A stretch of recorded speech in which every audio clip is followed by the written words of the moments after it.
All right, welcome to another week in the study of the Gospel of Mark. And this week we are once again in the major subheading of proclamation under the title of Healings in Gentile Territories.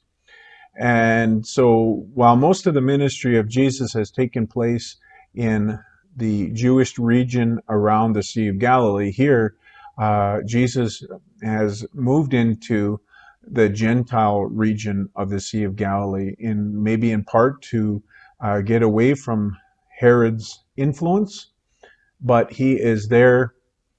And the first healing that is recorded in the Gentile region is found in Mark chapter Mark 7, 7, 24 to 30. the healing of the Syrophoenician woman. Mark says that she was a Greek, but that should be understood as she spoke Greek. We see in Matthew that the term used of her is that she was a Canaanite, which would have added influence and impact to the Jewish believers who would have understood that to be a long-time enemy of the Jewish people in the Canaanites, who had been the enemies of the Jewish people since the beginning of that nation. Um, we also see that in Matthew's account, Jesus is referred to as the son of David, which would have been a Gentile understanding of Jesus, and so was significant there.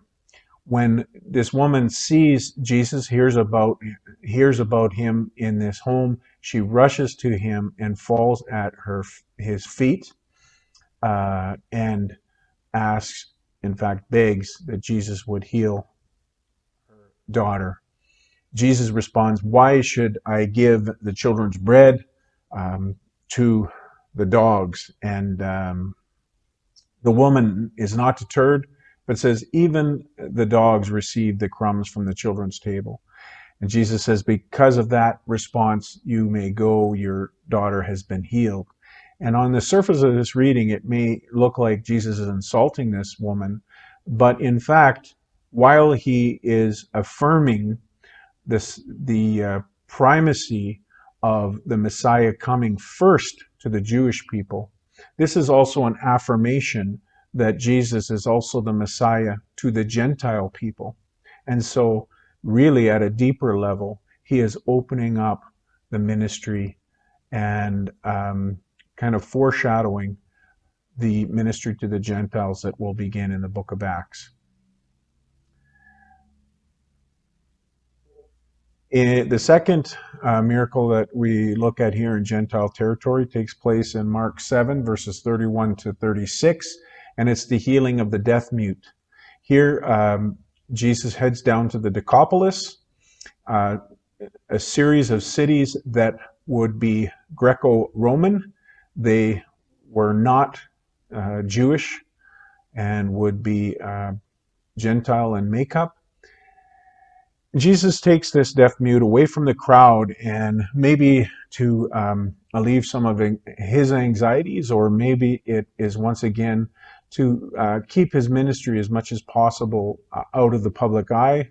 We're not sure, but either way, he does some physical things here that he hasn't done in many of the other healings, and that is he physically places his fingers inside the man's ears and places some spit on his fingers and places them in the man's mouth, and through that heals this man. He says "Ephatha," which means be opened in Aramaic, and this is something that Mark often does, is records what Jesus said in his original accounts and in his mother tongue, that being Aramaic. And so while he may have spoken to this man in Greek, when he prays for this man's ears to be open and his mouth to be loose to speak, he does so in Aramaic. The last part of this section is found in Mark 7. Jesus commands the crowds that are growing around him to keep quiet and not say anything. This reflects the earlier ministry in the Jewish part of the region. And while he does this, it is to no avail because the people are so excited about what Jesus is doing. The word continues to spread, and they acknowledge that Jesus does everything well and that he makes the deaf to hear and the lame to speak. This, to Jewish ears, would certainly hearken back to the prophecy in Isaiah, where in the day of the Lord, the mute would praise him. And so we see here also a further fulfillment of prophecy. And if we look at the part where this man is deaf, we could see that he is opening the ears physically of people, but this is also a sign that he is also opening the spiritual ears of people that they might hear. And we'll discuss that further in another week.